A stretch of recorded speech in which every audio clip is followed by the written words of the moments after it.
algorithm is different than the other platforms like Facebook and Instagram. It's very special. In this lecture, we're going to talk about the algorithm, and by the end, you'll understand how is it that some videos can go viral and have millions of views without having any followers on the account. So when you post on Instagram, your video is going to be displayed mostly, the majority, only to people who are already your followers. And it can be very difficult to grow because it's hard to sort of get out of that follower circle. But the way it works on TikTok is different. When you first post a video, the video will be shown to a small group of people. So think of it as a circle, sort of bullseye, and think of a small circle. So you first publish a video, get shown to a small circle. And then if the small circle of people engages with the video, and we're going to talk about all the different signs or the variables the algorithm takes into consideration in order to determine if your video is good or not. So if the video has good engagement from the users, and then TikTok will see that the video is good, it'll show it to more people. So think of the circle expanding and think of a bigger circle. And basically, the more and more engagement you keep getting on the video and the more attention it gets, the circle will keep expanding. So the video is good, and it hits all the viral points that we talked about in the last lecture, and it really resonates with people. The circle will keep getting bigger and bigger and bigger, and there's really no sort of top limit of how much attention you can get. I mean, we've seen accounts that have maybe 1 or 2 or 3 videos, really not much attention at all. They have no followers, and suddenly they'll post a video and it'll just blow up and it'll get 1 million views. That's happened so many times. So the algorithm is very different in that way, and that's why it's the real magic of TikTok, because you can get on a platform, be nobody, and suddenly have a viral hit. Now, once you do hit a viral video, for example, you'll get new followers, and it'll be easier to go viral the next time, basically. So the more good content you can produce, the easier it's going to produce really, really good content. I've seen, for example, the second video I posted got 30,000 views overnight. And it wasn't nothing special, just a simple video. And I got a couple of followers, and then maybe I put out a bunch of videos. They got, let's say, a couple thousand views, but nothing extraordinary. And then like a week later, I posted another video, and that hit 70,000 views suddenly. So the key is to keep posting videos, and we'll keep increasing your chances of hitting that good video that's going to take off. So nobody really knows, outside of TikTok, nobody really knows what's actually in the algorithm, like what are the exact things that are determining your video. But we've done a lot of tests, and we can determine what are the variables that have bigger impact than others. So from what we've seen so far, the number one thing that will contribute to the success of your video is watch time. That's the single most important thing. That's both how long people watch the video, but also if they rewatch the video. So if somebody watches it twice, so if a video is, let's say, 15 seconds long, somebody watches it twice, that's 30 seconds. So the longer a person will watch the video, the more chances, the more sort of better signal it is to TikTok that this video is doing really, really well. So watch time is super important. That's why it's fun to create videos that are watchable over and over and over again, and videos that people maybe want to watch several times over and over again. They will really increase the watch time. So obviously you need to get their attention, the user attention in the first second or two, but you need to keep the attention, the videos will be entertaining. So number one thing is watch time and rewatch time. Just one tip you would notice that if a video gets 10 seconds or more of watch time on average, like people that actually watch through it, we tend to see more of those on the For You page, on the home page. So a lot of the videos will have more than 10 seconds over there. There's just one sort of tidbit that might help. The next variable the algorithm looks at, the second variable, is shares. So when you share the video by sending it to other TikTokers inside TikTok, or if you share it through WhatsApp or Messenger or sharing the link with other people. So when people share your video a lot, they share it with their friends, that's the second most important thing that TikTok will look at to determine whether or not people actually like this video. The third one is comments. Now comments are good, but I think the real reason why comments actually help your video is because while people type a comment, the video is playing in the background. And if they type a long comment, the video may play several times in the background. So comments help, but I think the real reason why they help is they increase the average watch time. And that's actually the biggest contributing factor. But when we look at all the variables, the comments would be the third one. And the last one is likes. So when you click the little heart button on the video, that's when you like it. This is the last one. It's not as important as, for example, on Instagram and Facebook as it was. What really matters, again, is the watch time. So to summarize, there are 4 variables that the algorithm takes into account when determining how popular your video is and whether or not you should show it to more and more people. Number 1 is the watch time. Number 2 are the shares. Number 3 are comments. And number 4 are the likes. This is what you need to know about the algorithm. And if you can design or create videos that really help you increase the watch time, you have a high chance of hitting that success and having your videos go viral and growing your account overall. In the next lecture, we're going to take a look at pro gear, what to do if you want to step up the level of your production.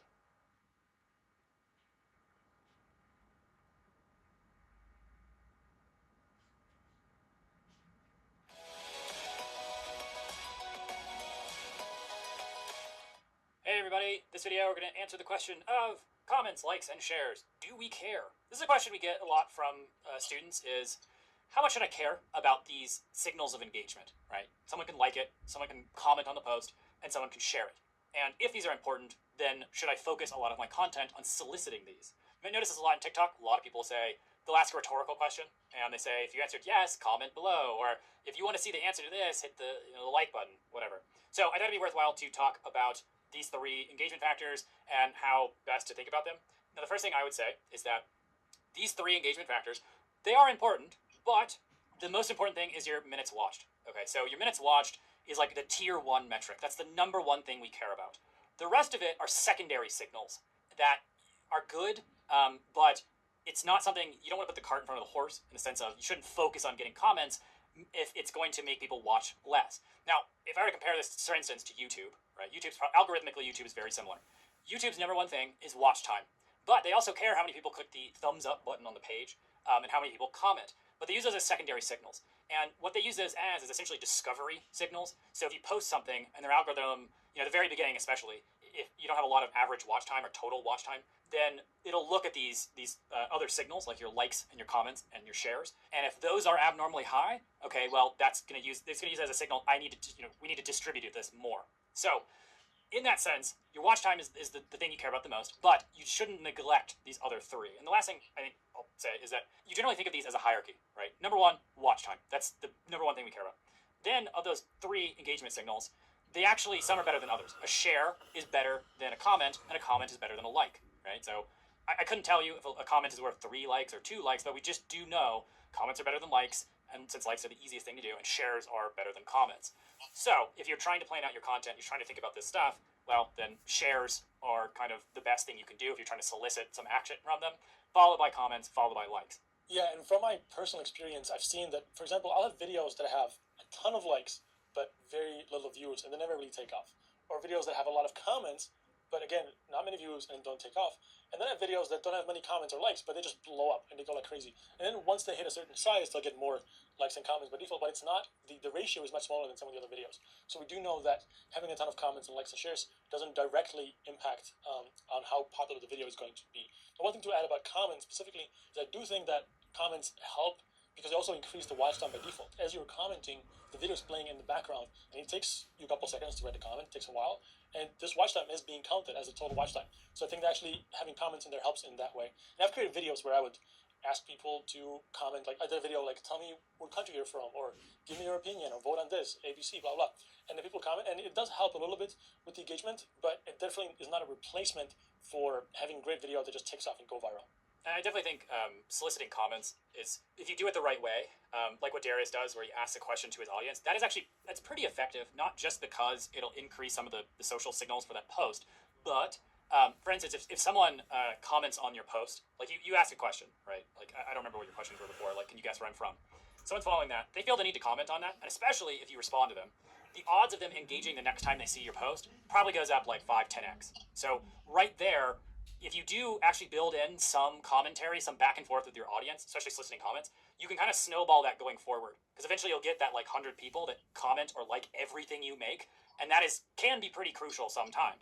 But again, the caveat we have to constantly give with TikTok is that all of this is nice, but it's like window dressing compared to the total watch time. Your content, how catchy it is, how obvious it is to the user that this is going to give me value or entertainment or make me laugh, and I should stick to the end, is always going to dwarf any type of strategy you put for getting shares, comments, and likes. Okay, hopefully that helps a little bit. I know it sucks to be like, comments, shares, likes are important, but not very important. But that is kind of just the way it is with algorithms. You don't know 100% what's worth it. You don't know the perfect ratio to go for. Our general suggestion is you focus on the content, and if you can think of subtle, easy ways to solicit comments or likes or shares, I definitely think it's worth doing. But as long as it's not going to hurt the watch time, because that's the the golden goose. That's the thing you really want to focus on maintaining properly. Okay, guys, if you have any other questions, let us know. Q&A. Otherwise, see you next video.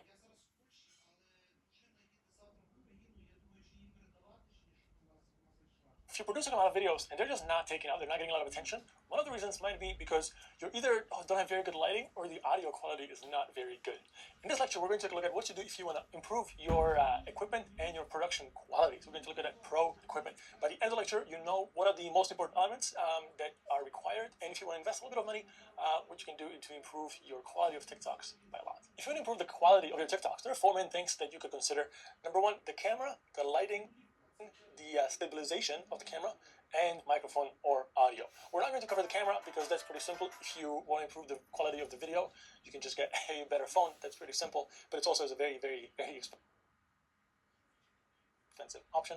We're not going to cover that. We're going to focus in this lecture on the stabilization of the video, on the audio quality, and on the actual lighting. The first one we're going to take a look at is the actual lighting. Now, there are three main options for lighting. Number one is a natural light, and that's the best option because it's the cheapest. Sometimes when you can record indoors, the quality of the lighting is not very good. So the best thing you can do actually is very, very simple. Just to put your phone inside a window when you're sitting inside, put it in the window, so that way the natural light comes directly in your face, and the stuff behind you it's a bit darker, has more shadows. If you do the other way around, where you're pointing the camera towards you and you're standing in front of the window, well, the light will come across you and your face will be very dark. So this is like the simplest thing. Just make sure that if you are indoors, you're directly standing in the window. The second option is using a circle lighting. So it's a little circle sort of light LED light that goes either around the phone or somewhere nearby the phone. And this is the most common version used for TikToks, and I can show you an example. So here we have an example of, it's called a ring light, the circular light. As you can see, this one is made for mobile, and you put the phone right under the light, and there's different types of options. Now, whatever country you're in, there might be different options. This one is from Amazon, and this is the basic choice. $47 is pretty affordable. You might be able to find cheaper ones, but the quality may not be as good, and the construction also might be quite shaky and not last very long. So this is pretty good option.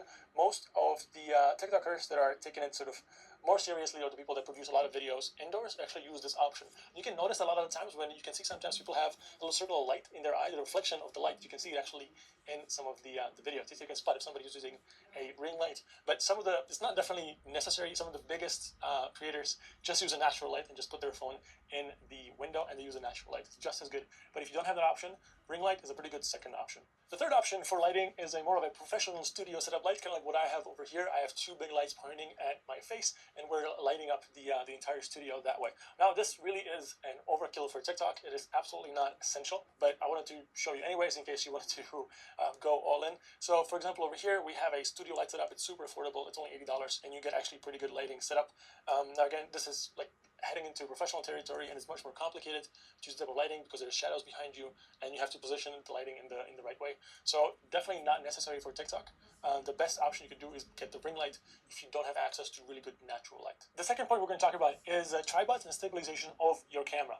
Now, if you do get the ring light, like I spoke about in the lighting part of the video, you do not need a stabilization because it comes with a tripod and you can sort of fix your phone to it. So that's really the best option. You do not need any other stabilization. Otherwise, you can simply put your phone on like on a piece of furniture or anywhere else. You don't need any tripods, but I want to show you some options just in case you really wanted to have one. So the first option over here is a handheld tripod like this. This one is super cheap, only $18. And the good thing is that this tripod can be wrapped around, for example, like a pole or piece of furniture. And it's actually very flexible in the way that it can be used. So this is a really good option. Just put your phone in there and then you can take the actual TikToks. This is the cheapest option you can do, and it's really good if you don't have a place where else to put it. Also, when you shoot a lot of outdoors, you can put it on like a tree branch, for example. It's a really good way to hold the phone.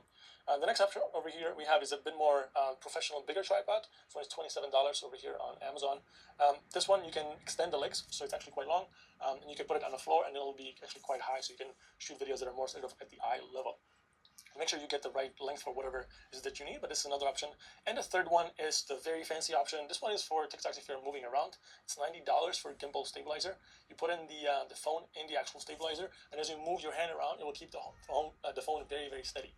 Now, again, you do not need any of these to make great TikToks, but if you do move a lot, or if you're in a very shaky environment like a car, and you want to do a beautiful production, then you can use some of these stabilization techniques. And the third option is microphones for your audio. Again, vast majority of your videos will be fine just with using the default mic. Again, a lot of the times you will not even be using your own audio in the TikToks, depending on what kind of videos you're making. There are a lot of videos, a lot of music that's already in the video without you having to record anything. However, if you do a lot of talking videos, again, what you can just do, use the default mics in the phones. That works very, very well. But maybe if you're in very windy conditions or you're outside and the mic is not good enough, you can use some of these other options. So number one over here, we have the Rode mic that's compatible with phones. So actually something you can attach to your phone and hook it up, and you can use that one. This is another way you can see it. It goes and attaches to the phone, and you can record with this. You can also add a little wind protection over there. So this will improve the quality of the audio. It will be a little better than the default, especially when you're outside, there's a lot of noise. This might work well for you, depending on your location. But as you can see, for example, you can buy a used one over here for about $50.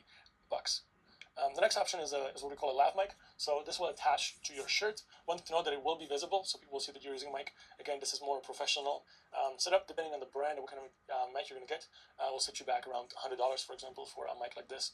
And then the final one is This is also an overkill option, but if you want to shoot more of a setting like this, and you can have a mic that's anywhere and it's not very much near, you can have it sort of above your head, or a professional setup like this Audio Technica mic, and that's again professional grade audio. This will set you back several hundreds of dollars. It's total overkill for TikToks. You don't need it, but it's an option to consider maybe. So to recap, now you know that you really don't need professional gear in order to create really good TikToks. Unlike on Instagram, TikTok, the production quality doesn't matter that much as long as it's the audio is good enough so you can actually hear it, the lighting is good enough you can actually see yourself or see the person in the video. It's totally fine. You do not have to go super fancy. For example, Instagram doesn't have to be so polished and professionally made over there. So you can keep it very simple and still go very good. The best thing you can probably do is, if you don't have good lighting, get the ring light. But the four main components of improving the quality is the video, but that's buying a new phone. We're going to cover that. Next one is lighting. Ring light is the best for that one. The one after that is audio, so we cover different types of the microphones, and then the final option is using a tripod or stabilization. So now you know what are the options, but really at the end of the day, probably the best investment if you really wanted to commit to make great TikToks is just buy a ring light. It will cost about $50, even cheaper depending on the quality. It also comes with all the tripods. You can put your phone there, hold your phone, and they'll provide great lighting, and you can go all in on creating your TikToks. In the next lecture, I'll give you a little hack, a little trick on how to record the videos without using the TikTok app, and what are the benefits of doing that.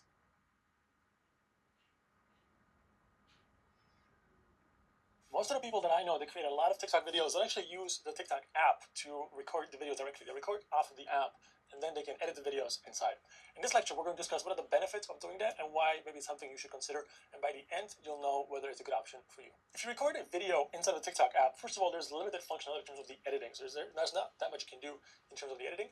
And every time you record inside the app and you save the video, it will have the TikTok watermarks on it. So you'll not be able to use this video in, for example, future TikToks or on some of the other platforms.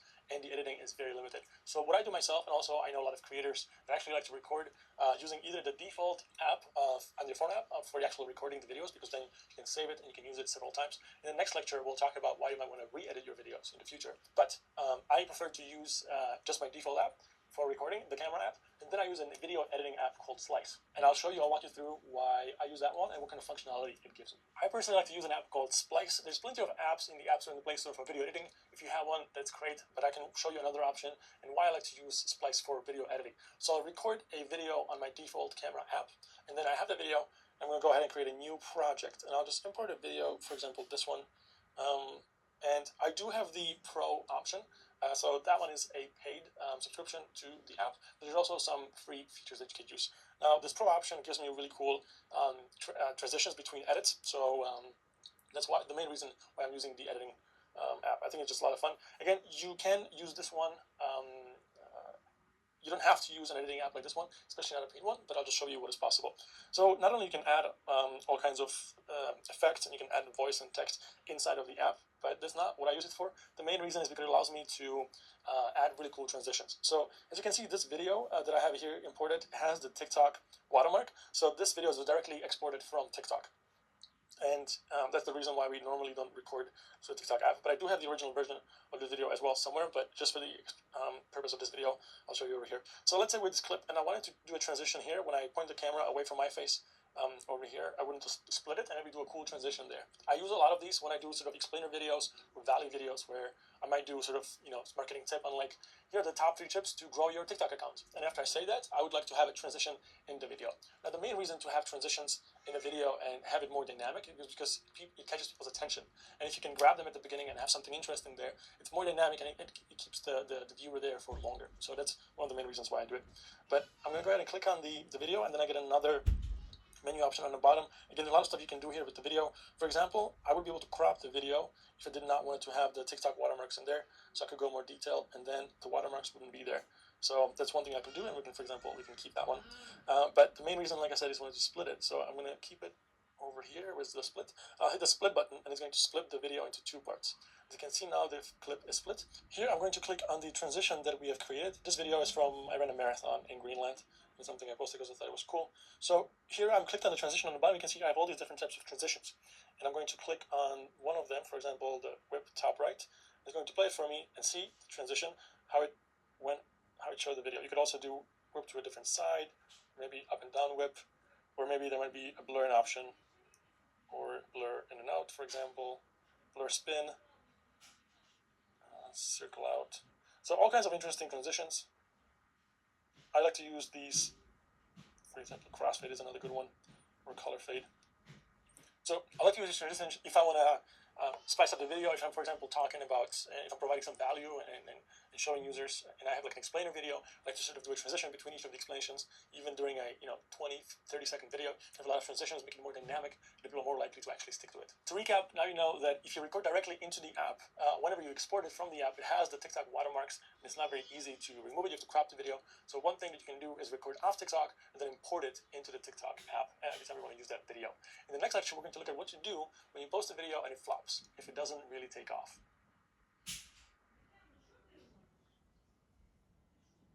If you publish a video but it doesn't do very well, don't worry, not all is lost. In this lecture, we're going to talk about what to do when your video flops, or what to do when your video doesn't actually take off very well. By the end of the lecture, you'll have a very clear sort of 3-step process, or 3 things you should remember when your video doesn't work. Let's jump in. The first thing I need to mention before we dive into the actual lecture is that you should focus more on quantity rather than quality. And what I mean by that is that on TikTok, you can post a ton of videos, and there will be natural fluctuations in how much attention you're going to get.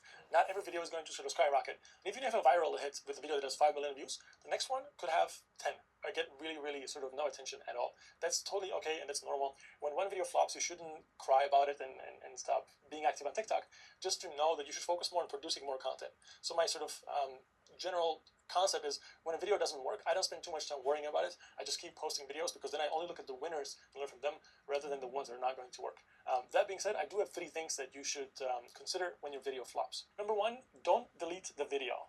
Some people have been asking me, and a lot of people even deleted videos that didn't perform very well. One main reason they deleted, because I guess they didn't want to have videos that don't perform well in their profile, but I don't see the reason for this. Nobody's going to judge you if your videos don't have a lot of views. It doesn't really matter. And it doesn't actually really, if you do have a video that doesn't perform very well, it doesn't tell the algorithm that you are not a good creator or anything like that. It doesn't hurt your reputation within the algorithm. So there's no real reason to delete the video. On the other hand, you should keep the video, because I've noticed sometimes I'll post a video and it doesn't do really well. And then maybe it'll get picked up in a week or 2 and suddenly starts to get views. And I've seen this happen several times. For example, a video will get 100 views or no attention, and then suddenly it might just take off a week later. And you never know what's going to work. The reason for that is that right now, there's not enough creators to create all the content for all the users. There's just so much demand that the algorithm doesn't just serve new videos, it will also take old videos from your profile and it'll serve it to the audience. I see that I have a couple of videos that did really well, and one didn't start all that well. I mean, it did okay. It got a couple thousand views, but that was about it. But for the last month, maybe, it's been getting a lot of attention and it's been getting a lot of views. And I haven't done anything. There's no like new comments or anything. It's just being shown to new users, so you never know when your video is going to take off. Number 2 option is look at your analytics. Now, we talked about how to do TikTok Pro and get access to the analytics, and you might want to check out the analytics and see what is the engagement with the video, and see if there's anything you can understand, if there's anything different, and it might be able to give you a sort of insight and tips on what to do. Maybe you want to change something, or you can look. If you're consistently posting and you're not getting attention, that's also a good thing to consider in your analytics. You'll be able to see what kind of videos your audience watches and what kind of songs your audience listens to within TikTok.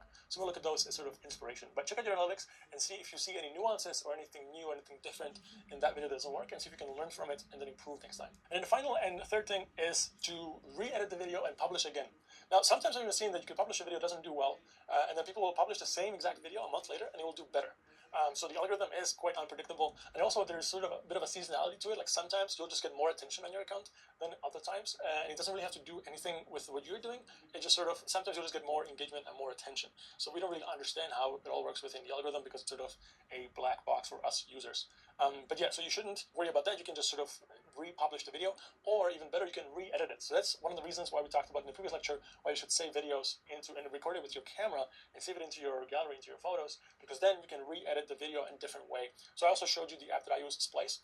And for example, if a video wouldn't do well, you can take it off and you can edit it in different ways, try to add different transitions, maybe try to do a different text, maybe even different song or audio if it's not necessary for the type of the video that you did. So you could try to re-edit it and publish it. So that's the sort of 3rd tip. So now you know there are 3 things you can do if your video flops. Number 1, don't delete it. Number 2, look at your analytics. And number 3, re-edit and publish. Again, that being said, you need to remember that you should focus on quantity, not quality. So if your video doesn't do well, you can learn from it, but just keep posting more videos. It's going to get better. You'll get more attention, and learn from the winners. Don't spend too much time on the losers. In the next lecture, I'll show you a couple of videos that I've posted that did really well at the beginning when I first opened my account. They did really well, and we can learn from them. It'll be a bit of a case study.